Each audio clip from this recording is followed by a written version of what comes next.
All right. Good afternoon, everyone. Good evening to those of you in England.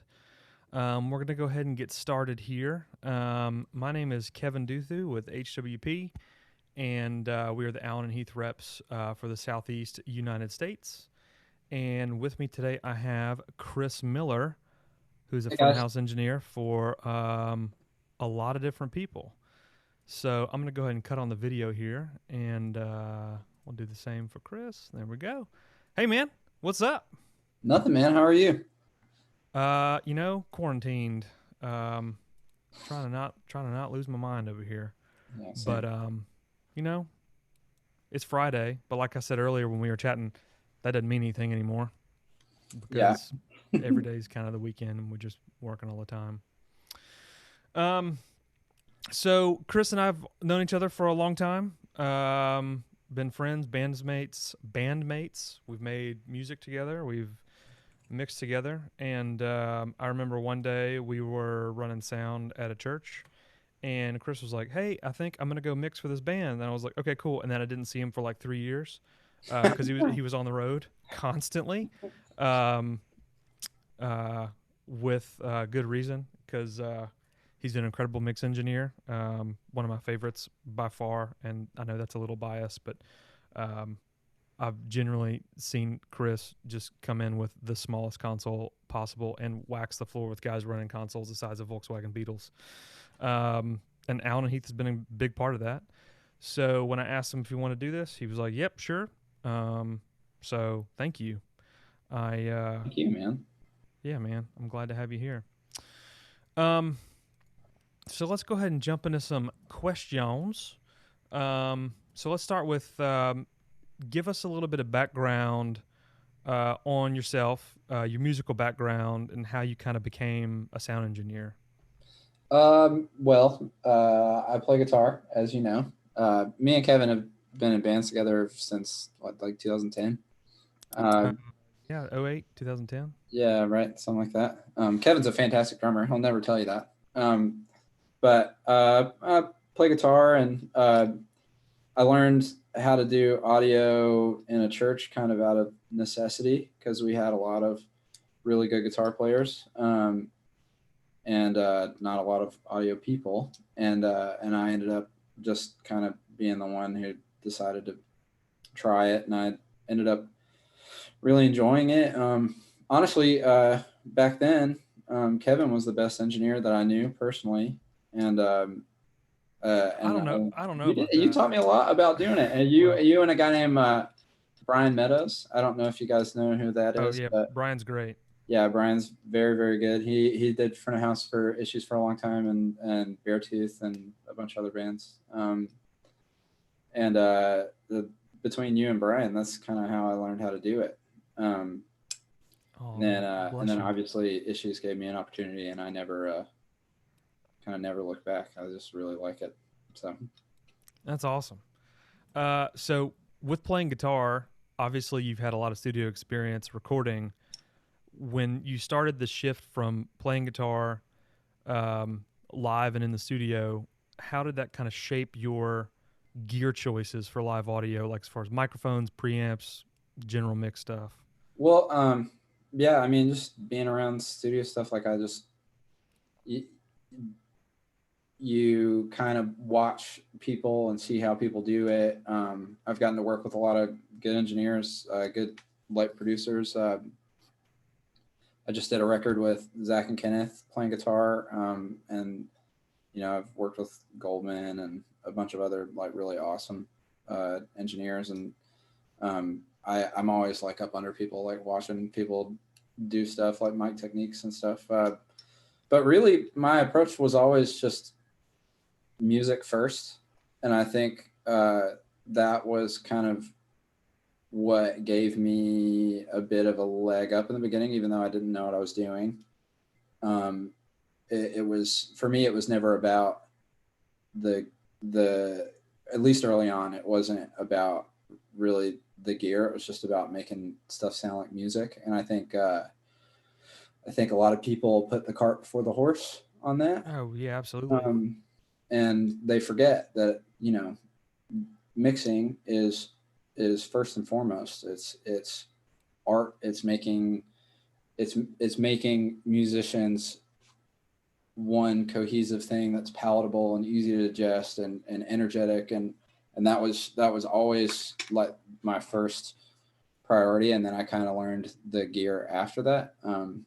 I think that is both what caused me a lot of problems in the beginning. I made a lot of mistakes and had a lot of growing pains because I just but also what I think kind of made people like what I did and how I did it. Because I think the vast majority of engineers forget that music is the priority and the first thing you should approach.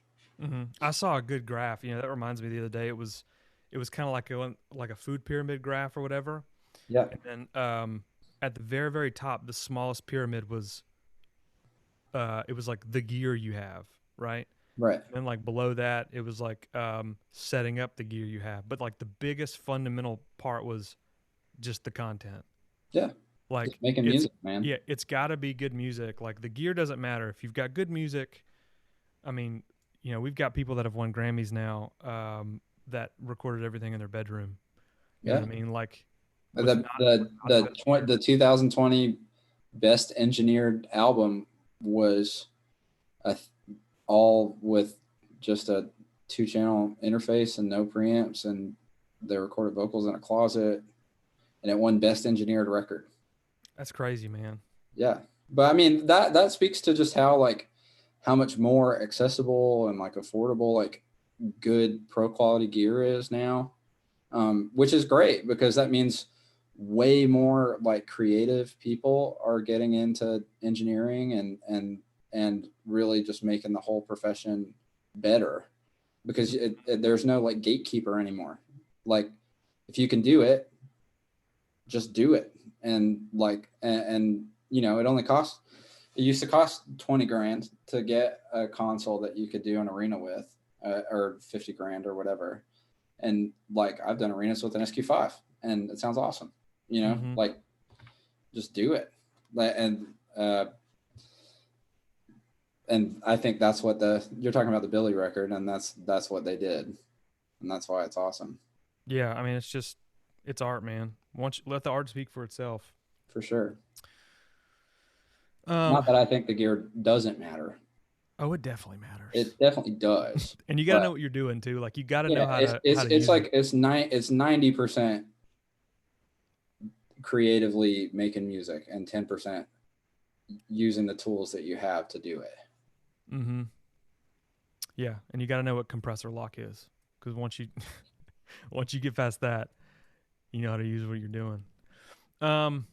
So regards to mixing, what gear are you currently mixing on right now? And I know you do, like upward 5 or 6 different bands, and you've kind of got like a little different setup for each one. Mm-hmm. Can you run us through like what you kind of use with each band? Sure. Broco's a unique situation. I haven't done, like, Broco does like massive stuff in Europe and the UK, and then in the US they're not that they're not doing like arenas here. So in the US they carry a SQ5 and they do monitors off front of house, and that they own that and they carry that. And a guy named Ben Hammond, who was on the Allen&Heath channel yesterday, I think. Oh yeah, he was. Yeah. He put all that together, and he is just absolutely the most incredible rock engineer I've ever seen. He's insane. Hey, he came to town when you were here, right? When you were with Champs at the ballroom. He was doing Broco when they were opening. Yeah, and with a GLD. Yeah, with a GLD 80. Yeah. And when they were on Warped Tour, the stage that they were on was analog, and he was just like, I'm not doing that. And he went out and bought an SQ5 at Guitar Center, and then absolutely wrecked everyone on the stage every day for the rest of the summer. It was so funny. He's awesome. So good. He's the best. They run an SQ5 with Champs. I ran an Champs bought a C1500, and a DM0 and some DX168s in 2018 when we right before we did we opened for Fall Boy. Yeah, that was a cool setup too, because the way you had it set up with like the DM0 monitor world, and you kind of just dropped the 168s around the stage. Yeah, it's all flyable, which is great. So we had the DM0 on a fly rack, and we had the ear transmitters in a fly rack, and we had 3 168s, and they all the OCD foamed out an SKB case, and they all sit in it with the cables under it, and then the 1500 is in a fly case, and they fly everywhere: Asia, Europe, Japan, Australia, and they run an SQ5 for monitors, and it's absolutely awesome. And it's 4 cases, and it all flies, and they carry cabling and everything. The only thing they rent overseas is stands because they're too heavy. Yeah, true. And that was my first foray into dLive, was that rig. And then pretty much since then, I've been on 1500s for everybody except for I did a tour with Issues on a SQ5, and I did a tour with Broco on a SQ5. And then Neck Deep did the Blink Lil Wayne tour last year on a 1500. Bear is on a 1500 on both ends, front of house and monitors. They run. I think they run a DM64, and then I have a Giga Ace card in that, and at front of house I have a 32 under the 1500, a DM32, and I run my Apollo 16X as analog inserts off the 32. That's right. Yeah, Which is cool. I use it as like group inserts, like group compression and EQs. yeah. That was gonna be my next question. Was, what are some of your favorite plugins? And I know you do the UA Live stuff, and I get questions from that all the time. Like when we did the console event that AES put on here in Nashville, the plug and play thing. UA was there, and a lot of people were like, "Well, how do you get the UA stuff to talk to dLive?" And I was like, "Well, my buddy Chris does it, and then you happen to be there." So, in addition to like all the stuff you use on dLive and SQ as far as the built-in plugins, what other flavors do you have added on with your UA rack, and like where do you insert them, that kind of thing? I wish I had. Maybe I can pull up console. Hold on. Yeah, you can definitely screen share.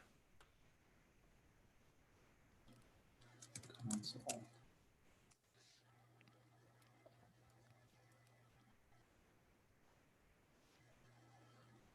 Oh, cool. I have my my issues file on here.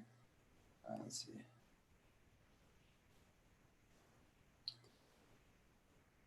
So this is the way I was running console off the SQ5. I was running 8. I wasn't running all 16. I was running 8 lines. So I had my kick bus here, my snare bus here. And that's important that it was the bus, because this is on a group after kick in and out are combined. So the phase relationship of in and out stays there. And then I ran a distressor and an SSL E channel on the kick, and then on snare I ran an E channel and a 1176. The blue stripe, the blue stripe on snare is absolutely the one, and I will never use anything else. Is the blue stripe is something about the attack is slower, and there's like more transient that comes through on the blue stripe than the black one. It's the best. And then I had my guitar bus. So this is the way that they run guitars is I had one input, and I double patched it to a second input and delayed the second one at hard pan them left right, so it makes like a fake double. Oh yeah. And I ran that through a API 2500. And then this is a plugin nobody really talks about, but this is just like one that used to come with Apollo like 5 years ago, and it's the Helios 69. It's a console EQ from like a 70s console that just is really, really sick for guitars. And I've never found an EQ that I like more for guitars. I really, really like it. It's awesome. And then into a Pultec that I didn't do a lot with, obviously, really small amounts. I just like what Pultecs do when you turn them on. Yeah, Um, they just had that pass through sound that adds like a bunch of like yeah, just it's just oomph. bigger. Yeah. Um, and then I have my bass bus, and I ran through an E channel again, and then distressor, which is awesome, and then a Pultec, which I think I did. Yeah, I did a little more on the Pultec on this line. And then vocals. So this isn't the bus. This is just center vocal. I ran through a Vox box, which I really like. And then into a distressor, and I was doing just a little bit on the distressor, not much. And then this is my master bus chain. I ran through the Pultec and a 2500, and then massive passive. I kind of use I kind of use the massive passive as like a not as like a PA tune, but I would like tune the PA and then kind of do fine adjustments with the massive passive. Yeah, interesting. I was just looking at some of the settings on there. So like as far as bus mixing, like with this, you're you're really just doing individual inputs, and then all the buses are on back on the dLive. Is that right? Yeah, so basically, it's like the same thing as having an analog insert. So you're coming out of an XLR jack on the desk into the Apollo through the channel in console, and then back into an XLR input on the desk. So it's like the same thing as having a hardware Pultec in a rack, Right. like from a routing standpoint. Um, and it worked really, really, really awesome. That was probably the best inventory I ever did, and it was on SQ5. So I really, really like doing it that way. The I when I do bigger stuff and I run the 16 inputs, I have an accelerator too for extra cards. Nice. Well, I know back when I came to when y'all had the rehearsals here in Nashville, I was kind of going through some of your plugs on the dLive, and was it the Dynate that you were using a bunch on Yeah, vocals? I use I use the dynamic EQ side of the Dynate a lot on vocals. I try Yeah. the multiband thing is awesome, but it's so easy to just do it everywhere because it's awesome, and then you end up you end up kind of fighting with yourself. So I try to use it minimally, just to keep myself from digging into a hole with it. But the Yeah, dynamic because EQ I use on like everything. I know with dynamic compression, like sometimes you'll forget you even have it there, and then you go Yeah. and you're tweaking your actual compressor, and you're like, why is it? Mm-hmm. Yeah, and then you forget that it's on the Dynate. Yeah, for sure. And So and it messes. It can make like a weird relationship with EQ too. So I do my best to use that. If it, even when I do use it, I use it like really lightly, mhm. just to keep from digging myself into a hole. But it sounds awesome, and it definitely makes it easier to make the mixes like louder and more in your face. Yeah, it's a total secret weapon if you know how Yeah, to for use it. sure. Yeah. So let's take some questions here. We have a couple that have come in. It says that Chris, what is your preference in mics, dynamics, and processing for lead vocal, and then kick and snare specifically with Don Broco? Oh, specifically with Don Broco. So is the vocal question in general, or is that for Don Broco?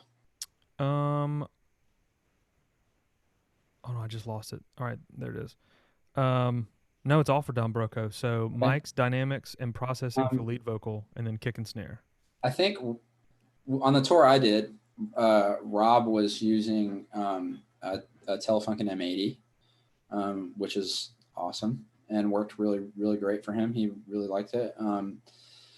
And on that tour, I wasn't using any plugins. I was just using SQ5, and so I was just using the straight up channel compression.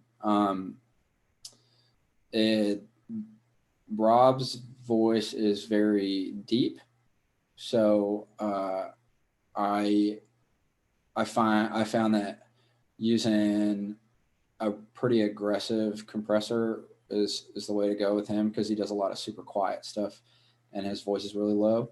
Yeah, that's like a double entendre right there for just like tough to mix. Yeah, right. Low But I pitched mean, voice with he's quiet. great. But yeah, he's just real dynamic. And he so what I did was I used the parallel path on the vocal channel, and mix a little bit of dry, like -20 or -22 dB or something like that, and then have the wet at 0, and do a real fast attack with like a medium release, and that seemed to work really great for Rob. As far as kick and snare goes, I was doing the same thing with it was kick in and out and snare top and bottom, and I was sending them to a kick group and a snare group, and then I was using the parallel compression path for on both of those. On snare, I think I had the 1176 plugin for SQ on that tour. I'm pretty sure I did, and so Yeah, it's on there. I used the black one, and I had it in parallel, and I mixed like a lot of dry on that. So it's like dry -6 and wet -3, and compress it pretty hard. And the Matt's he uses a Donette. I think it's a maple Donette snare, and it sounds amazing. So Yeah, pretty much all the Donette stuff sounds. yeah, it's incredible. So that was, and I was using it with Telefunken M80 on that, which is my favorite snare mic. And that's pretty much it, really. Just the channel compressors and using the parallel path and good mics and good gear. And So while you were talking about parallel paths, someone actually did. I was going to ask you to touch on that, and someone said talk about the parallel paths because on the Allen&Heath stuff, you don't need to eat up a second channel to do parallel compression. which is amazing, and it's Yeah, always in it's phase, built which is in. also amazing. So you don't have to worry about here. I'll screen share dLive editor. Yeah, So this is one of the things we get the most questions on because everyone's like, "Well, yeah, I like to do parallel compression," and then they're like, "Yeah, but that eats up a whole other channel," and I'm like, "No, no." yeah, you don't have to do a parallel drum bus at all, which is the sickest thing ever. What file So is this we're looking at right here? this is the Blackbear file. So yeah, the same thing. So the silver 70, I guess he's the silver 76, and so instead of having to make a second snare channel and double bus it and then balance them, you balance them in the compressor, and you have one fader all the time for your snare sound. And I think on this file I'm doing it on the snare or on the channel and in the bus. Let's see. Yeah, so I'm doing it in the bus too, and using just the regular channel. I think the channel comps in dLive sound like amazing, like that. And it's I have to remind myself because it's easy to just go ahead and grab the 2A or the 76 for everything. Mm-hmm. But my stuff on SQ without plugins is literally just as good. So and the channel comp is cleaner and more open and than the plugins. So like I've gotten to where I kind of try to use the plugins kind of as flavor and mostly use just the regular channel comp because it sounds so good. Yeah, I see so many people just immediately hit the library button Yeah, and pull up an emulation, and they but don't. the channel comps are Yeah, amazing. they really They're do. like I mean, really they're good. Yeah, clean, they're transparent. They've got just enough like of that color on there, and they do yeah, their job. Like they stay in their place and they do their job exactly what they're designed to do. I agree. They sound awesome. Another big thing I do is if you're doing groups, go ahead and bypass all of your graphics if you're not using them. I use it a little bit for center vocal. That's what it's on. But the more the if you're doing groups, get like bypassing the graphics helps with the phase relationship of your EQs and kind of opens up the groups a little bit. That's a trick that a lot of people don't talk about. Interesting. I hadn't even heard about that. Yeah. I Yeah, guess it makes you can sense. notice it too if you do it on anything that you're not using the graphic on. If you go ahead and bypass it, It's cleaner and more open. But if you That's use it, interesting. obviously they sound good. That it's just that if they're not in, it helps the phase relationship of the PEQ and what you're using. Interesting. That's a good little nugget of info right there. Let's see. We had a couple more questions come in. We'll do some questions and we'll get back to the other questions here. Let's see. So, how do you get into live mixing? How do you get into mixing more live bands when the local scene sucks? So that was something I was gonna get. That was like our last question. Was like, what advice would you give other engineers that want to get started? Because it's tough, man. Like when you don't have a lot of good talent running around, like it's hard to make it Yeah. sound good. Well, I mean, me and Kevin came from Birmingham, Alabama, which is not, uh, I wouldn't say like a bad music scene. It's not New York or LA by any means. Yeah, by a stretch. There's a lot of great players there. There's a lot of good music there, but uh, not a lot of national acts like tour through there. It's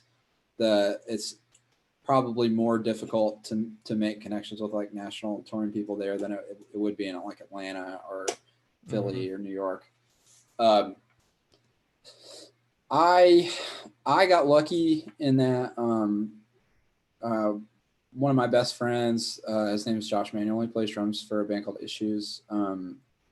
He joined Issues at a time when I was like really getting into doing audio, and then they ended up needing a monitor guy, and I did that, and that's how I met Champs, and through Champs everybody else. Um, the I would say most people I know that come from like smaller markets that end up touring, it's almost always because they meet they'll like work at a venue as like a loader or as a house audio guy, and they just do a really great job and people like them personally. Yeah, just um networking is number one. Like, yeah, never be afraid to offer your services if you think you can do a better job than someone else. Like, don't, yeah, I wouldn't say, you know, cut them out totally, but like, I was a house engineer in Birmingham at a club and I got several offers to come out. Um, like one was from a really big band. And I was just like, yeah, I think I'm just going to stay here. Like, I wasn't ready to kind of like, go. Um, but they were always looking for good talent. Like, yeah, you'd be surprised. There's more jobs than people, and people bands have a lot harder time than you would think finding people that they like.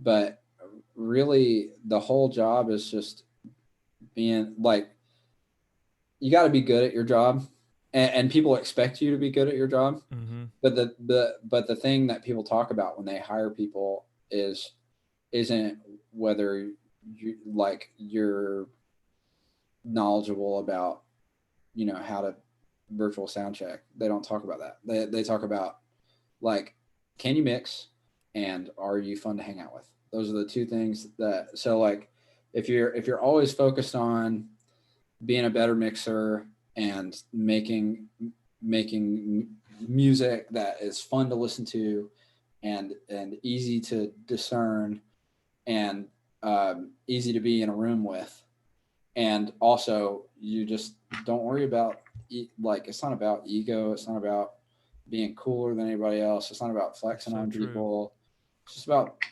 being a nice guy and being a good mixer, and those are the only two things that matter. Mm-hmm. And you'd be amazed at how much leeway that buys you, because like if you're like, because there are guys that are really good that are jerks, and if you're a jerk, you got to be really good, because you have very very little leeway to like screw up if you're a jerk, like, because there are guys that get jobs that are just amazing that are jerks, but like if they screw up, it's so easy to be like, all right man, well, later. Yeah, because exactly. Because you've because got if they nothing don't like invested in them. you, Yeah, you've got you nothing know, invested in them other than the fact that they make you sound good. But right, exactly. And the day that that stops happening, it's just like, see you, bud. You know, yeah, like the being likable buys you so much because stuff's gonna go wrong. That's not your fault. Like that's just part of being an engineer. Is something's hmm gonna break, some guest is gonna step on a cable somewhere and unplug something. Like something is gonna happen that isn't your fault. That falls on you. And if spend all your time, flex on everybody about how great you are, hmm then that you're not going to have any leeway when that happens. But sometimes, like if you have built a relationship with the artist and with the other crew guys, and something goes wrong, then everybody's attitude is, stuff happens, it's okay. Like, let's just get it again tomorrow. And that's just inevitable. That's part of being an engineer. And uh, yeah, because for sure they're not going to tell you that. Oh, by the way, I know we go on in 2 minutes, but we're having a guest vocalist. oh yeah, You they know what I don't. mean? They don't even Like, tell you that. They'll just have somebody will just walk out, and you have to guess which mic they're having. It happens exactly. all the time. Like, Yeah. like I mean, that's just part. That's just. I mean, rolling with the punches is job description number one. You know. Mm-hmm. That's so true. Um. All right, we had a couple more questions. I'm gonna hop back and forth between my list and their list. So, um, let's talk about mixing a little bit more. Like, what features or functionality of a console or mixing apparati is crucial to you in getting your front of house mix? I'm big on groups. I have to have a lot of buses. Um, Especially if I'm doing monitors off front of house, which is probably the biggest reason why I'm so big on using dLive all the time, because of the bus count is massive, and I can do all the groups, and I can do 12 stereo ear mixes on a console that I can fly that weighs 50 pounds. Re- Really, it's just like, do I have the flexibility to do whatever I want to do with group routing, and is it small enough for me to still use it in a 500 cap club? Or if I'm, midday at a festival, can I carry it out to front of house by myself and set it up Mm-hmm. and get out of there without having to have 12 hands help me do it, or having to load in at 6 a.m. I guess size and flexibility are the biggest things that for Yeah. me. Well, you know what's funny about bus mixing? Like, we did this a couple weeks ago with Jake, the Wolfpack front of house guy, and like he doesn't hardly use any buses. So it's like there's guys that use a ton of buses and there's guys that use no buses. Mm-hmm. And like there's really no discernible, like, everyone just kind of has their own favorite Yeah, flavor of how to I mean, mix. there's a million ways to do it, and everybody has what they're comfortable with. Like, and the thing is I could have a great show, pull the stick out, hand it to another engineer, and him go do the same console, the same PA the next day, and he'll be like completely uncomfortable, and like, because it's all about like, it's all about you, and Mm-hmm. making it feel the way that you want it to feel. And there's no right or wrong way to do anything. There's just You're right. like, you know, And I, trying to I mix tour I trying to tour with a mix on million someone engineers else's that do file. everything different than me, and they're all awesome. Wait, do what now? Sorry, I cut you I off. said I tour with a million awesome engineers that do everything different from me. Yeah. I know trying to mix on someone else's file is like trying to wear someone else's clothes. Yeah, it's so Like weird. it just And doesn't fit. and I've given files to like my friends that I know are good mixers to sub for me, like on festivals with bands that I work for, and they feel, like a fish out of water the whole time, and never feel like it sounds good or feels good. And they'll come to me when I mix and be like, "Oh, you sound great," and I know that they're a great mixer, but it's all personal. Like everything's personal. It feels right or it doesn't. That's so true. Um, so how long have you been with, we'll just say Blackbear? I know you and I talked That's a about new that. gig. Do I now? So that's a pretty new gig. I started like right before all the shows got canceled. Yeah, that's what I was So gonna say. Like you were so excited, and then all of a sudden you had this big tour, and Like we were, making plans to come out and see you guys, and then like all of a sudden it was like, Yeah.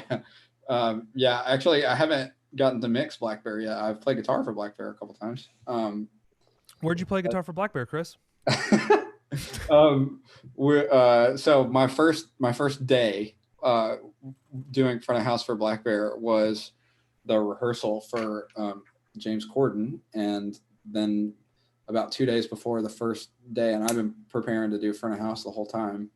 And then about 2 days before, they're like, "Okay, so James Corden is union. You can't mix anyway. And we can't find a guitar player, so you're gonna play guitar." I was like, "Oh, okay." So ended up playing guitar that whole week. We played James Corden, and we played another talk show that hasn't aired yet. So the next set of rehearsals was supposed to be 2 weeks ago, and that was when I was really supposed to start getting into mixing. Obviously that hasn't happened yet. Yeah, so we're all kind of sitting around waiting on that to happen for real. Can't wait for it to be over. Yeah. But I started working for Champs in 2014. And I pretty much did all their shows until like the middle of last year. And because I got real busy doing Neck Deep. And I did all Neck Deep stuff last year. Yeah, because you went all over the world with them. I remember that. Yeah, but I've definitely done the most with state champs of anybody. Yeah, Neck Deep, I was pretty much did all their stuff for the last year. I did monitors for them for a while before that. Issues, they were the first band I toured with, and I kind of still do everything. Like if I'm not on the road and they're on tour, I pretty much always go with them. Yeah, that's fun. Because they're just my boys. There you go. It's good to have that kind of those kind of boys. And they're a good band, and that's creatively really fun. Let's talk about any band. Out of all the bands you've done front of house for, which is the most challenging to mix and why? I know it's always a tough one. And it's kind of a weird question too, because like all the bands you mix, like all the guys you work for, like have really good hands. Yeah, I don't. Well, I'll answer that question by saying this: if a band asks me to mix them, and I know that they're not the kind of people who really care about playing clean and having good tone and like. If the players in the band don't care about being a good band, I don't work for them. So because that has more reflection on me as a mixer than anything. Because you just can't make a bad band sound good. It's not possible. So I just don't mix bad bands, and maybe that's pretentious, but I see it more as protecting myself and the way people perceive me. So like, I mean, really, I don't think I've ever, not at least not for any extended period of time, mixed a band that wasn't just a great band and easy to mix. Like Issues, everybody in that band is an incredible player. Everybody in Champs is great, and they're a great live band. Everybody in Broco is like one of the best live bands I've ever seen. Everybody in Blackbear is a great player. I don't know. I don't really mix bad bands. Yeah, so I guess I don't really have an answer to that question. Okay, well, that is totally fine. But that's by design. I don't do that on purpose because if I mixed a bad band, you would be like, "Oh, Chris isn't good at mixing," so I don't do that. Yeah, I mean, you do get to pick, at some way, shape, or form. So for those of you watching that have never been to a show that Chris mixed with any of the bands he worked for, I've never heard a drum kit sound so good in my entire life. And as a drummer, I've always been trying to make my drums sound great, and then like I go watch Chris mix, and it sounds like a finished record. like the kick drum just hits you square in the gut. You can feel the snare in your chest, and the toms are just thunderous. So like, how do you shape the way the drums sound? I mean, from microphones, do you get into like tuning or helping the guys like dampen the kit, or like helping them? You don't really need to help, like especially Evan or Josh, tell them where to hit because they know where to hit and how to hit. But like, as far as shaping the whole kit to get that sound, like what's some of your secret sauce? Well, it's a lot like the last question. Great drum sounds start with a great drummer. Um, and if you got a great drummer, then like I've been blessed and fortunate to work with a lot of great drum techs. Also, Matt Powell's drum techs neck deep, and he's amazing. Clayton Welburn, drum techs issues, and a ton of other bands, and he's probably the best drum tuner I've ever met. Austin Bollinger texts for Asking Alexandria and a bunch of other bands, and he texts issues, and he's great. Josh Swagler texts state champs. He's also an incredible, and I think Josh was champs drum tech for a long time, and he would have been a world-class front of house engineer if he wanted to be, but he ended up not liking touring that much and stayed home.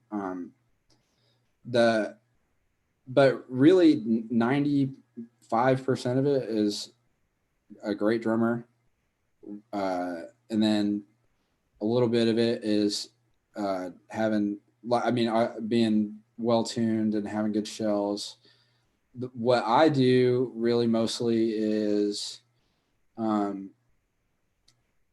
parallel compression is massive for me. When you say what's up? Do you have like a do you bus like all the hit drums like kick, snare, toms to a bus and like just slam it, or do you do something? So before I was on the Allen&Heath stuff, I would have a shell bus and then a parallel shell bus, and I would have the parallel shell bus just smacked.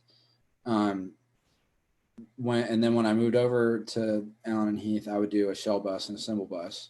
Now I've gotten to where I do a standalone kick, a standalone snare, and then toms, and I like that more, mostly because the shell bus affects the low end of the kick drum more than I would like it to. So doing the standalone kick bus makes getting the kick where you want it a lot easier.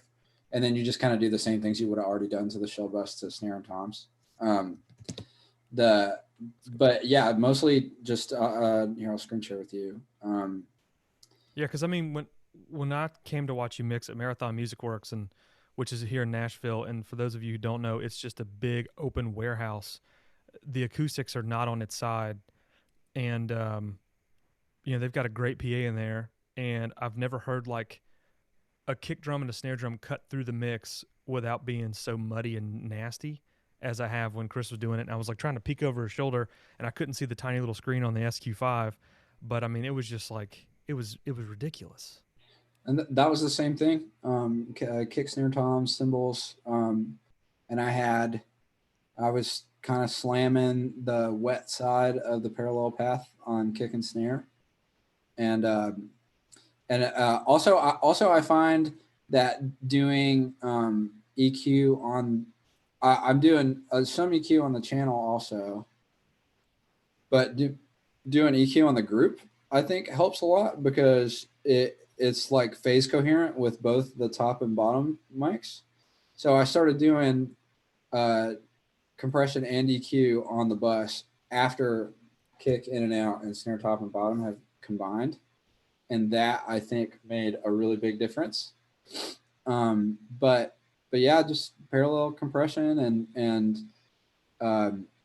with snare, you find every snare kind of has a different resonant low frequency, but somewhere around 180, 220, somewhere in there, depending on how the drum is tuned, and doing that parallel comp thing. That's pretty much the whole thing. I also do. I'm not sure if I'm doing that on this file or not, but sometimes I'll do on the left right. I'll sidechain a compressor. Oh yeah, I am doing it.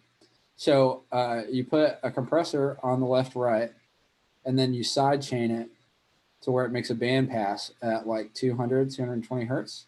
So the low end of the snare is the only thing that hits the compressor, and the only thing that ever hits the compressor is the low end of the snare, and that pushes all the guitars out of the way when the snare hits. It makes the snare sound really, really fat. That I learned that trick from Brian Meadows in like 2014, and I've pretty much done it on every file since then. Dude, you just gave up your biggest secret. I'm Oh, stealing yeah, it. I don't have secrets, man. This is art, baby. Let's make art. Let's all get better. I am not scared of you. Come for me. I have never once thought about doing that, but it makes so much It's sense. so sick, man. I do it on every file. So you just make a band pass. The compressor only hears the low end of the snare, and the medium attack, fast release. It's sick. It Yeah. always works. It always makes the snare sound big. Oh man, my mind is racing right now, thinking of all the shows I've mixed where I haven't done that, and I want to go back and redo it. Let's get to some other questions here. Let's see. This mic stand is sagging. You talked about this fake stereo guitar trick where you double patch and pan. Mm-hmm. Do you have to do it when you have two guitars? And do you sometimes use several mics on one cab or even two cabs? Well, to be honest with you, I haven't mixed a band on a real guitar cab in a couple of years. But yes, when I was doing it with Champs, when they were selling real amps, I did a 421 and a 906, or a 421 and a Beta 57, or a Beta 57 and a Royer. I've done a bunch of different combinations of guitar mics, and you just hard pan them left and right, delay one about 10 to 13 milliseconds, and then on the second guitar you do the same thing, but what you do is whichever side. Also, I'll preface this by saying, you know who Robert Scoville is, Kevin? Oh yeah.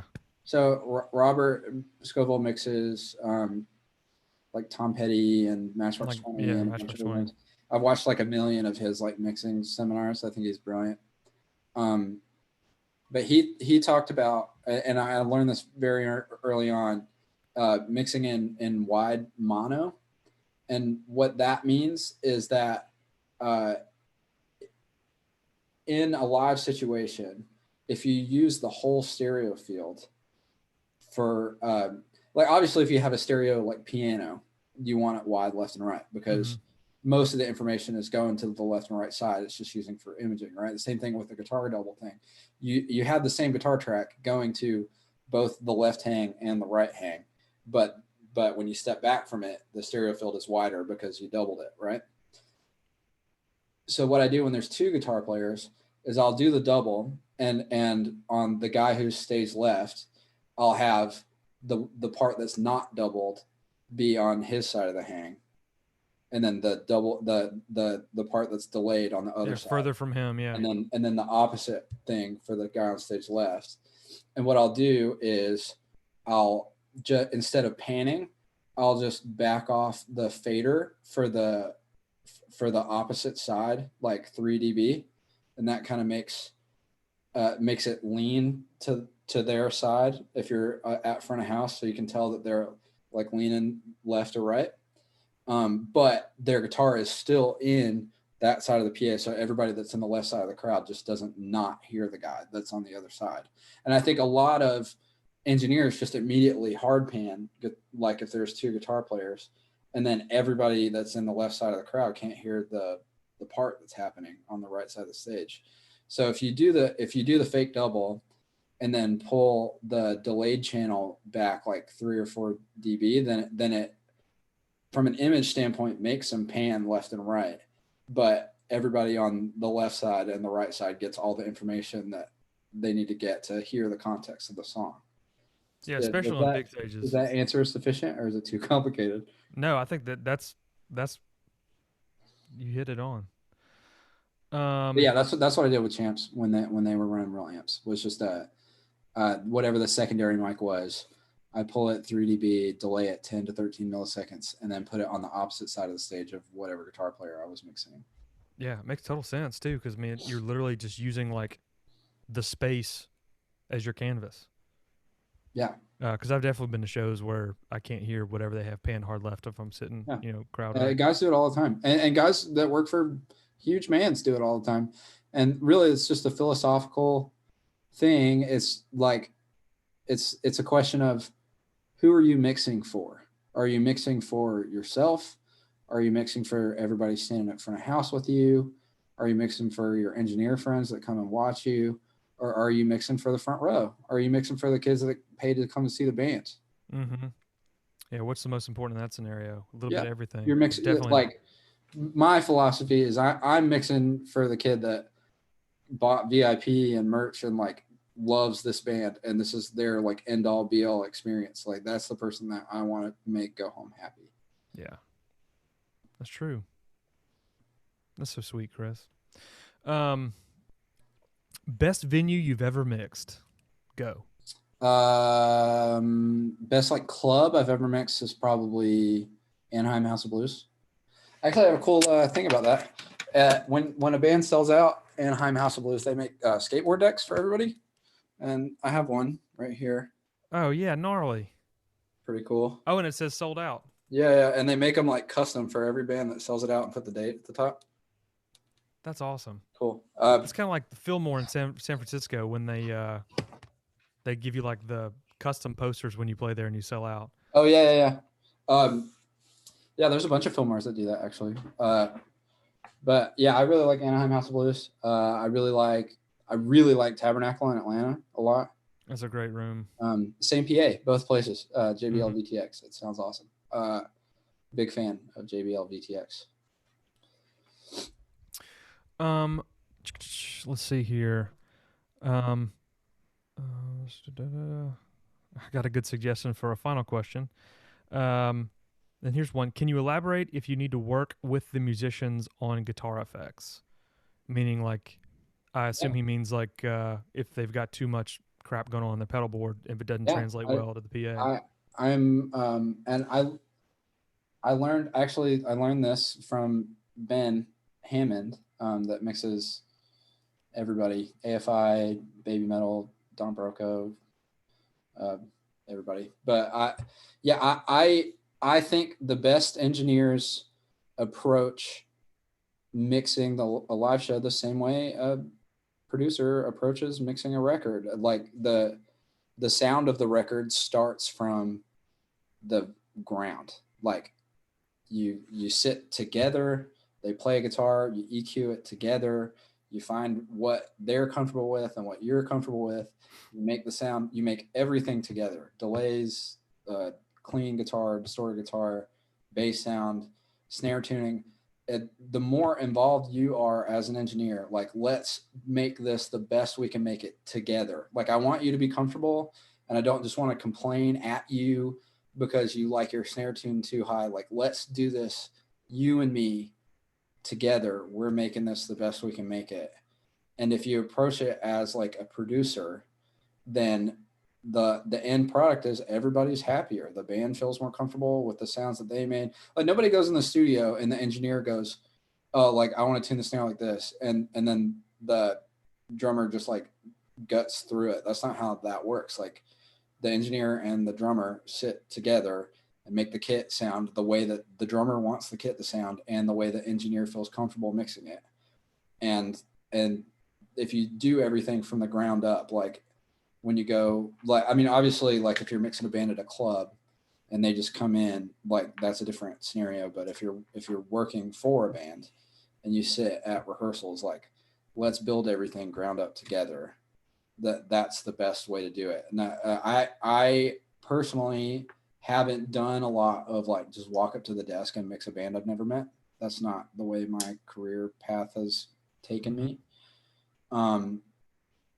But like I said, the more involved you are with like saying like, hey man, like what if you tuned your snare down a quarter turn? Yeah, like, just try it, right? Would you be comfortable with that? Yeah. Like I think that would help me if the snare was a little lower.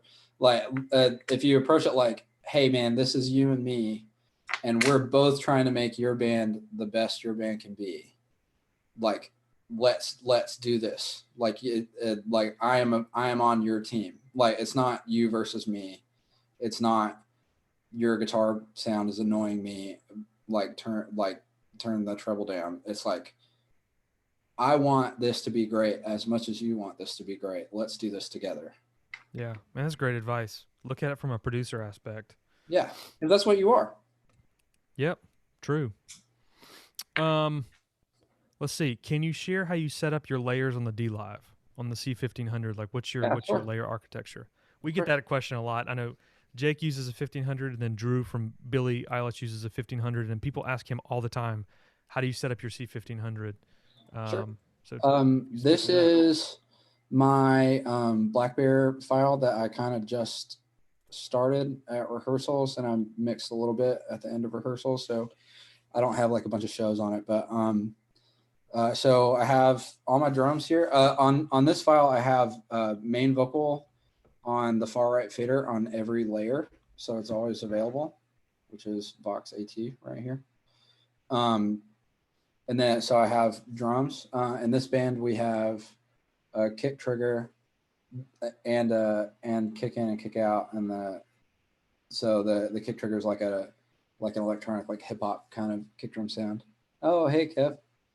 The And wrong then button. there's a snare sample trigger also that changes per song. So these are all my drums here, and then I have all the keys. So I guess samples. So SPD or I guess and guitar here. So this is the band layer. So I got drums here, band here. So I got the SPD, which is like extra samples, a Kemper in stereo, a Nord, Prophet, which is like a synth, and then a Moog, which is like a sub synth. And I got main vocal over here.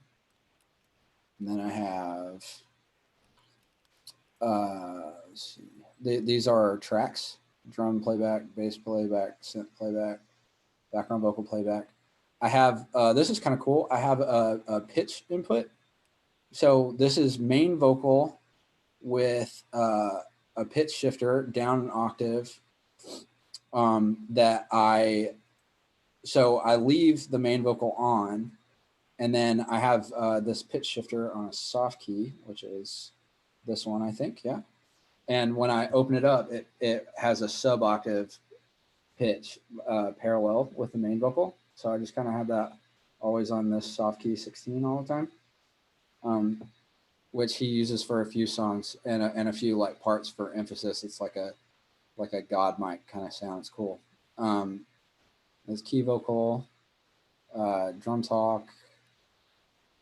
These are all my groups: kick, snare, toms, cymbals, guitars, and then I have the keys on their own groups because in this gig we have a. Can I show the side chain? Yes, I can. So on this gig, there's a track input that sends like a kick drum sound, and that track input is only to trigger a sidechain compressor on the 3 keyboard sounds. So like a pumping sidechain thing. And there's not always a kick drum actually happening when that happens. So what I did was I sent all the keys to their own groups, and then sidechained from that sidechain input. And so this compressor and the group only functions to do the pumping sidechain compressor when it's necessary in the set, which is pretty cool. Yeah, that's awesome. That was kind of a workflow that we came up with in rehearsals. I don't think I've seen anybody else do that. And then this is the tracks group, which I have in parallel also with a 2A. This is my favorite dLive compressor, by the way, the 2A. It's really good. And then this is the main vocal, which I haven't done a lot with because I haven't done any shows yet, just doing rehearsals. And then this is a talks group, which I pretty much only have to bus to my shout box. And then these are my, when I'm actually mixing the show, I pretty much only mix on DCAs. So this is my DCA page. Do you spill them at all, or you just run the faders? Yes, sometimes. that makes it easier to access stuff if you just pretty much hang on this page. What I try to do is I try to mix on channels and until the show happens. So if I get everything where, okay, this sounds good, I'm comfortable, and then the DCA is fine adjustment, feeling kind of changes, and that way I can always start with them all at 0, and that's my baseline. That's what, and then per show, like, oh, it feels better with more bass in this room because of the way the subs are firing or whatever. That then I do all that stuff in DCA, and song to song, like feeling changes I do on DCAs. And then I have an output layer, which left, right matrix, sub, fills matrix, delay, and record matrix. And then I have, this is my iPod input, my subs aux, which I don't think I haven't really been doing subs on aux lately. I've been doing subs off the left right on matrix, but I'll leave an aux there just in case I decide to use it for that show, because mostly just if the PA sucks or if there's not enough subs in the room, then you can kind of manipulate more volume out of them with an aux. But I feel like in general my mixes feel better with the subs on a matrix, if the PA is like set up right. That's a big part of it. Yeah, right. Yeah, like if everything's in phase and everything's tuned right, your mix should sound good straight up off the left right. If not, then you have like some weird phase relationship happening with like your low end, you know. Yeah. Well, but I mean, that's not always the case when you're mixing in clubs. Like sometimes you just mix on bad PAs and you need it on aux. As far as PA tuning, you know, are you doing most of that on the dLive or the SQ? Or are you doing that with an extra? Yeah, I mean, it just depends. Like, there's been tours when I've toured a lake and done it in the lake. There's been tours when I do it all in the matrices. Usually, what I do is I'll have some, like, I don't have it here, but I'll do some EQing on the actual main, but I don't do that to tune the PA. I do that as like an overall like mix EQ, like the way that you would if you were like had a master bus chain or whatever. And then I'll do the PA tuning actually on the matrix, either in the graph or on a parallel. If the PA is good, usually I can just do it with PEQ or the parametric. Sorry, not the parallel. But so usually, if the room's close enough, you know, minor adjustments here or there. Yeah. Like if the PA is good and the system is well tuned, 99% of the time I can just use the PEQ on the left right matrix and I'm fine. Gotcha. Okay, cool. Let's see. Someone said, "Thank you for your guitar stereo philosophy. I'm going to use that on my SQ7 on his next show." Which is awesome. Yeah, of course, it's sick. What are some key differences in your approach to mixing front of house versus monitors? From Allen Stone. Hey, Allen.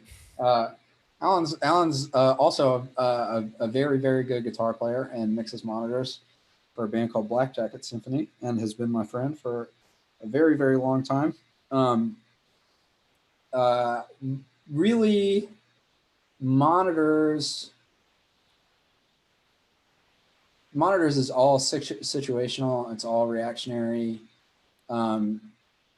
If the gear works, and from actually like a mixing standpoint, it's really just make it as clear and as easy to listen to as possible. And then a lot of monitors, at least in my experience, is your attitude and how you interact with people has more to do with it really than because you're not really mixing per se. I mean, I guess if you were like doing like a huge band and you actually like got to go home and like virtual sound check everybody's like that would be mixing. But most of the time on monitors, you're putting gain on stuff, you're pushing faders up, you're watching everybody's hands, right? Mm-hmm. So like all of that is more like you want it to sound as easy to listen to and as clear as possible, and then just try to have a good attitude and be nice and be outwardly helpful, and let people know that you're on their team and you're not mad at them for asking for stuff. That to me, that's the biggest battle with monitors, is like always being calm, always being like receptive and easy to communicate with. Because especially with someone from a mixing standpoint, people don't really expect that much from you. They just want they want the drums to sound clean. Yeah. They want their guitar to be easy to listen to, and they want their vocal to be easy to listen to and loud, and they want you not to be a jerk. And I think if you focus on clarity and separation from a mixing standpoint, the rest is all attitude. Yeah, and communicating with people is a big part, because sometimes you'll get some inexperienced people that have maybe never worn ears before. Yeah. You know, if they're wearing ears and then they just say my ears sound weird, and Well, yeah. I mean, obviously, yeah, like we as engineers deal with that enough to know how that goes, and a lot of musicians either don't know or don't care to be amicable and communicate clearly, and that's just part of the job, part of the gig. You just got to try and receive information and give information as clearly and as amicably as possible. And the more you can keep everybody in a good headspace, the easier it is to mix monitors for them. That's true. It's all about balance. Yeah. Let's get to some fun questions. What is the most fun or unexpected thing you had happen on tour? Well, I've had a lot of both happen. This wasn't fun, but I do have a story that happened in October of last year. I was, like I said, whenever I work for Issues when I'm kind of not doing other stuff, and I wasn't doing anything in October, and they asked me to tour manage their Euro headliner that they did, and they did it in Sprinter. And I'm sure that there's some people in the chat that know me. I am not a tour manager in any way, shape, or form. I absolutely cannot stand doing it. I will never do it again. I hate it. It's awful, and I'm terrible at it. And I know I'm terrible at it. So if you hear this story and you go, well, that was kind of your fault. Well, I know that, and I'm a terrible tour manager. So I've accepted this about myself, and you don't have to tell me. So we were in Germany, and we were like maybe 10 days into this Euro van tour, and we're like basically from the time we wake up until we go to sleep, we're working every day or driving, and we're all just exhausted. And before the tour, the manager asked me if I wanted some help booking the hotels, and I was like, yes, I've never tour managed in Europe before. Please help me book the hotels, because I really don't want to do that. And so he did, and we got to this hotel in I think it was in Hamburg, and it was like this. It was just it wasn't a chain or anything. It was called Hotel Europa. So this really old, like kind of The Shining looking hotel, and it was nice. Like it looked like a nice old hotel, but it, and we get there and we go up to bed, and I just like face plant into bed immediately, asleep, fully clothed. And about an hour later, somebody shakes me awake, and I was like, oh, what? And they were like, hey man, we gotta go. Like somebody found bed bugs in their bed. And I was like, no, that didn't happen. I'm gonna go back to sleep. There's just complete denial about it. They were like, no, we have to go. And so I get up, and and somebody pulls the sheets off AJ's bed, and there's like a river, like a visible river of bed bugs in his bed. And then we turn the lights on and we look on the walls, and there's bed bugs everywhere, bro. Like in the carpet, on the walls, and they're like big enough. Like, normally you need like a magnifying glass to see bed bugs. I'm talking about these things were like this big, bro. Like you could see their legs and like the colors and designs on their back. And we're all like fully losing our minds, freaking out. and so we get it's like 2 a.m. We all pack up the van, and we all ditch everything that we're wearing, and like I had a Blink Crew hoodie that I left. I was so bummed. And like we all ditched everything that we were wearing, and like we get in the van and we drive all through the night to Cologne, and we get there at like 7 a.m. and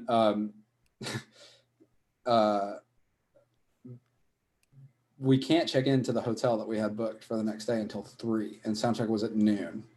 So we found an Airbnb that we could get into at like 9, and we slept, and we walked in the door. We all stripped, completely naked, immediately washed everything that we were wearing. We went and bought a bunch of bug bombs and bug bombed the van, and like left all our suitcases in the van and bug bombed our suitcases. We slept for like 3 hours and went and did the show, and it was the most miserable night of my entire life. But it's a good story, and nobody ended up bringing bed bugs home or getting it in their suitcases, so it ended up being okay. But it was awful. Wow, dude! I know. Don't let me tour manage your band in Europe is the moral of that story. Like all you can see of me is here, but like everything below me is just like crazy. Oh, my skin was crawling. Tight. My skin was crawling for weeks, bro. We were all just like scratching ourselves all the time. Like nobody got bit, nobody had any, but everybody was just like completely like anxious about it 24 hours a day for the next 2 weeks.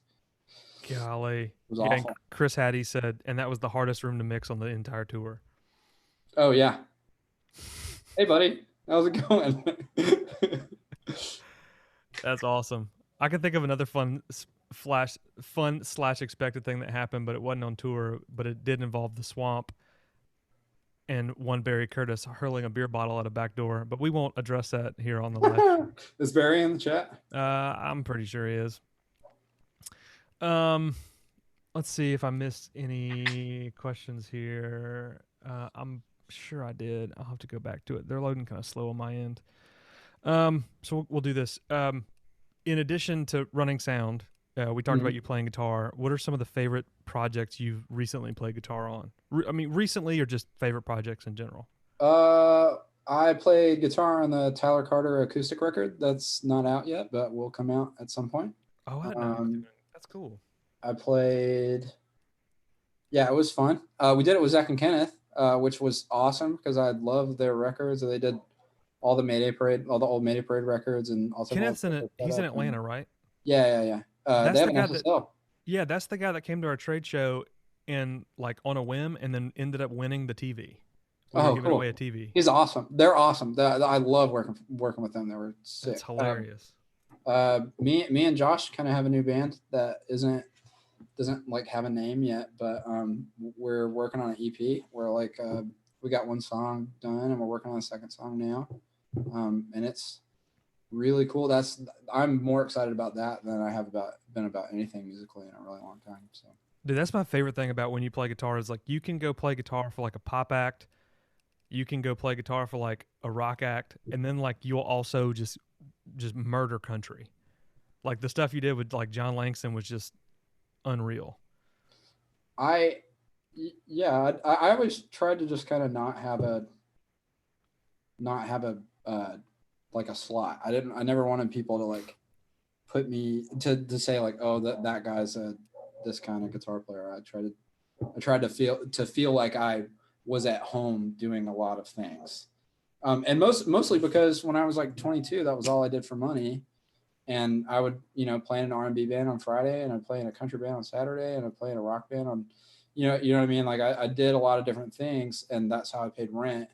And I put like a lot of effort into not having like some one thing that was my thing. But this band that me and Josh are starting is like it's like if like Khalid was a band kind of thing, like if Khalid had a real drummer and was a band, which is like right up my alley. I'm really stoked about that. Yeah, I can't wait for that. I know you sent me a little tasty nug last week, and I listened to it. I'm really stoked. It was incredible. Everybody in the band is so good. I'm like the worst player in the band. I'm so stoked about it. I'm like by far the worst player in the band. Dude, no, far from it. Here's a good question. This actually you can probably answer this better than I. A lot of sound engineers are drummers, which is really weird. But I've run across a lot of front of house guys that are drummers, and then realize they were not as good at playing drums as they are at mixing. But this guy asked, he's been having trouble grasping to hear phase relationships, and I find that front of house engineers or studio engineers that are good at piano and guitar can understand the phase relationships with EQs better than us layman drummers can. So like, how do you Um, identify like problem areas when you go in there and you're having two EQs, like maybe two filters that are clashing with each other? How do you identify that and fix it?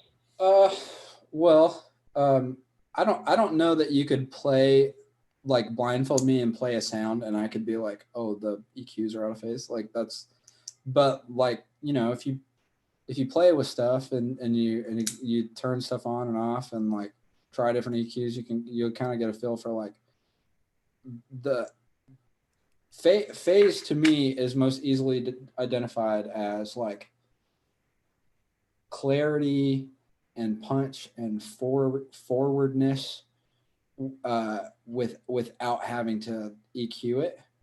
Like if something is very clear and full and easy to listen to and forward, and you don't have to do that with a compressor or with an EQ, then like it's in phase. But really the big thing is just making sure like if the source is in phase, the only way you can lose phase on the way is by stacking two EQs on top of each other in a way that like stacking a parametric EQ and a graphic EQ or like because they don't play well together. The thing that I try to focus on is once you lose clarity, you can't get it back. There's nothing you can do to get back clarity once you've lost it. So you want to maintain clarity from the source all the way to the left, right. And anything that pushes something back in a mix or makes it muddy for the sake of like low end, like all that stuff is destructive. So it can be very destructive. Right. So if you maintain the quality of the source all the way from the microphone to the left, right, that's the main thing. And if like if you learn a trick and you try it, make sure that you don't like learn a trick and then you go, oh, this is my trick now, and then you use it forever, because like sometimes it was cool that one day and then it's not cool with a different band or in a different situation. So like always make sure that you don't get too much in a routine. You don't just like mindlessly drop a vocal chain or something on, because like that stuff isn't always good and it's not always useful in every situation. Make sure that you like continuously check what you're doing to make sure that it's the best thing to do, because it's not always. And like I'm not married to any like trick or any chain or anything like that. I try stuff all the time that doesn't work, and I try stuff that does work all the time. I walk into a show and totally change how I do toms, like just because I'm not sure that what I'm doing is the best thing to do. So I just change That, or it. the room could sound totally different. I can't Right. tell you how many times people would come into the place I used to mix, get on the desk, and just immediately start notching stuff out, and they haven't even heard the room yet. Yeah. They're just EQing off site, and they're not trusting their ears. Like there's so many people that don't trust their ears anymore, and it's like just And it's a cliche, but it's a true cliche. It's like, does it feel good? Is it easy to be in the room with it? Do you yeah. like? Who cares what the graph looks like? Does it Yeah, sound good? exactly. Does it feel good? Go And for it. yeah, does it sound good? Is it easy to listen to? Is it clear?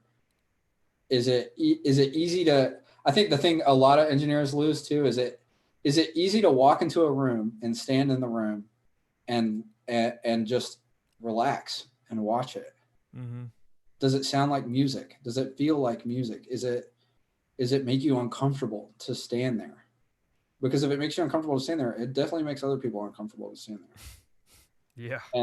And I think a lot of engineers lose that because we're all competing for volume and impact and kick drum sound, you get lost in that, and it's this, and then it just becomes not music anymore. It becomes like, engineers just competing for attention and for everybody to go, wow, it sounds great. And like, which, I mean, you want people to say, but like, you want that's what I mean by who are you mixing for? Like, if your engineer buddies come and watch at front of house and everybody goes, oh my gosh, your snare sounds so good. It's so easy to fall in love with that. And it's so easy to only strive for that, to have your engineer buddies go like, oh man, your tom sounds so good, or whatever it is in your mix that they like. And a lot of times the reason why people say, man, the snare sounds great, is because nothing else does. and you know what I mean? And a lot of the times people say stuff like that, it's because it's the loudest thing in the mix, or it's because it's the only thing you've been focusing on. And like, if you mix for the kid that loves that band, if you mix for the kid that bought VIP, that bought merch, that owns every record, that knows every word, if you make that kid happy, then you made the band sound like music. You made the band sound like what they want to sound like. And you're not focusing on the snare drum or the toms or whatever. Spoiler: 95% of the people that go to a show don't give a what the snare sounds like. Yeah, they're not. Yeah, that doesn't mean you shouldn't. Yeah, exactly. I I'm think, just being like, I'm talking about like the VIP kids. Like, they're not there to listen to the snare, but like, yeah, I mean, we the get such devil's in the gratification details, from but our engineer friends. The truth is a snare. We as live guys, as a community, it's very easy for us to rely on volume as a compensator, and it's much harder to do that in the studio because the meter is the great leveler, right? Like, everybody has the same zero, and so everybody's fighting against the same meter, and you go and you listen to it on MacBook speakers, and everybody's fighting the same problems and the same crappy speakers and the same zero. And so studio stuff, it's very easy to weed out who's actually good at mixing and who isn't. But in the live situation, we all don't have the same zero, and we all can manipulate volume in a different way. And so one guy might want to mix at 110 dBA with a hard limiter on it, and one guy might want to mix not that, because you shouldn't do that. And so, like, as people, we're easily manipulated by impact and volume, because energy is really important. But a truly great mix, you can all the individual sounds in the mix are really good. But the reason why they're really good is because they're punchy and they're clear, and they don't have to be louder than everything else to be punchy and clear. Like, that's what you're striving for. If a great snare sound is a snare that can sit in a mix and still be big and fat and punchy and clear, and it's not the loudest thing in the mix by 10 dB. Mm-hmm. And I think a lot of engineers fall prey to that, because we all sit around and talk about snare sounds all the time, and they compensate with volume rather than just making the drum sound good and making it part of the band. And I did the same thing when I started, and I think most people do when they start, like, because we all just talk about drum sounds all the time. So everybody mixes super drum heavy when they start, especially in rock, and you make drums sound great by making them loud. But the older I get, and I learned a lot of this, that guy Ben Hammond that we talked about, another dLive guy, his drums they don't ever dominate what he does, but everything is just massive, and he mixes it like 98 dBA, and but it's because he's actually great, and all the sounds are actually very good and very clear and very forward, but not loud. Yeah, I was just gonna say some of the best mixes I've been to, like, it was maybe 100 dB. Yeah, I mean, like, all the best guys understand loudness versus volume, and I think that's that's something that you absolutely must get familiar with, mixing in the studio. But live, you can kind of you can kind of fake your way around it by compensating with mixing drums and vocals super loud, and then like you listen to the mix on the phone, it just sounds like snare drum and really muddy vocals. You're like, oh, it didn't sound like that in the room. Well, it did. It was just really loud. Yeah. Yeah. Bonus if you can get it to translate to a phone speaker or I phone mean, microphone. truly, and I know that a lot of people would disagree with me about this. I've never been to a show that actually sounded great that didn't sound great on my phone. Yep, same. If your mix doesn't sound good on your phone, you were compensating with volume, and or at least in my experience, I don't I kind of do that. Like I'll like catalog, and I know I do that more than most people, and that's kind of a lot of engineers like talk about me doing that a lot. But like I'll video almost every show I do, and then I can go and listen to a video from 2 years ago and see if what I'm doing now is actually better, or if I'm falling into a routine. I try to trick that I thought was cool that isn't actually cool that I kind of fall into. And you can tell overall like whether or not your stuff is better than it was before, because it's all the same baseline, it's the same microphone and the same, you know what I mean? Like if you use this, as long as you're not changing what you're recording on all the time, it's the same baseline.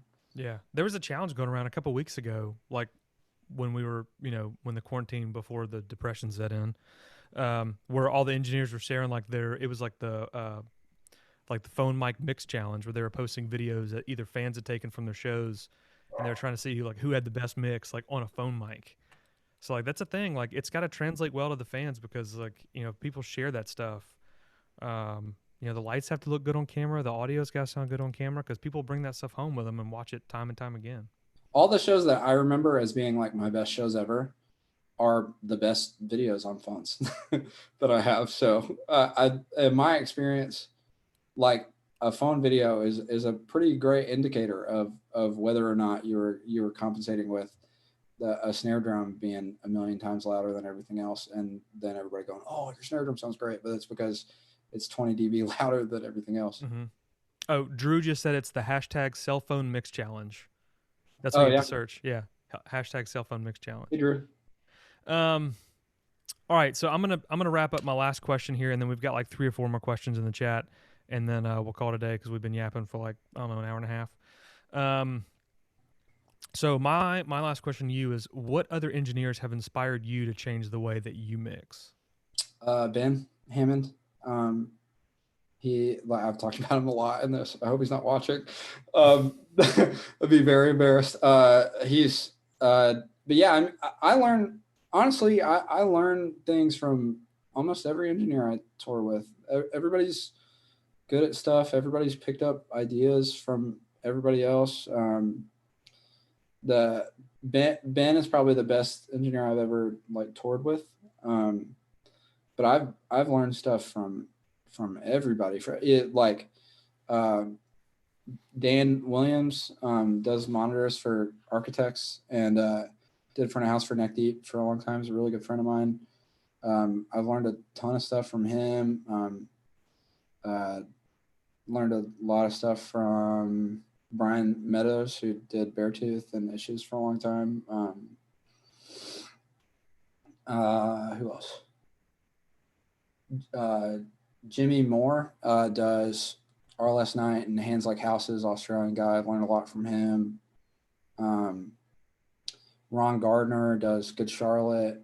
Oh yeah, he's fantastic. Yeah, and has been an incredible friend to me and has taught me a ton about just life, like touring life, and how how the world works, and also has given me a lot of opportunities as an engineer, and is just a great guy. Zach Marshall used to do Amberland and Yellow Card, is another Australian guy. I learned a lot from him. Phil Grinnell does 5 Seconds of Summer and Bring Me the Horizon and All Time Low, and he was like really the first like big time touring rock engineer that I got to spend time around, and is just absolutely incredible at mixing rock bands. He was one of the ones I mentioned earlier when I said some of the best shows I've seen that were like 100 dB. It was an all-time low All time low. show at the Yeah. Fillmore in Charlotte, and With Issues, right?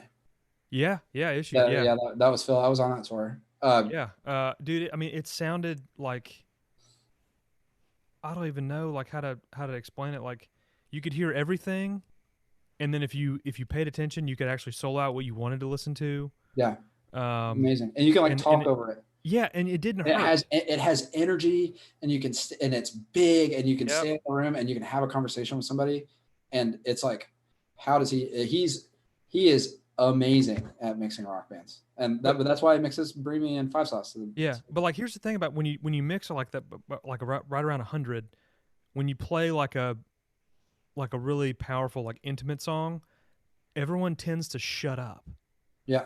The crowd, because if you're mixing too loud, you're battling with the people yip yapping and hollering. But like when you play like an intimate song at a lower volume, people will stop talking, Mm-hmm. and that's what you want. And it makes it just a better experience for the room. I mean, you just want it to be enjoyable, and like Yeah, a lot of engineers get way too caught up in volume, and they forget that people don't want to sit in a room with that, man. People want to go, and they just want to hear the record loud. That's what they want. They want the record, but like fun and big, and like easy to listen to. that's true. Well, those are all my questions. So let's finish this up with some questions from the chat.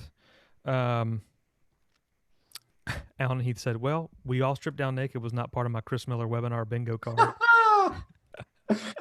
Sorry. That's good. Let's see. Chris Lanterns, do you have any tips for working in large reflective rooms? Hey, buddy. By the way, that's my boy. Uh, yes. Trust yourself.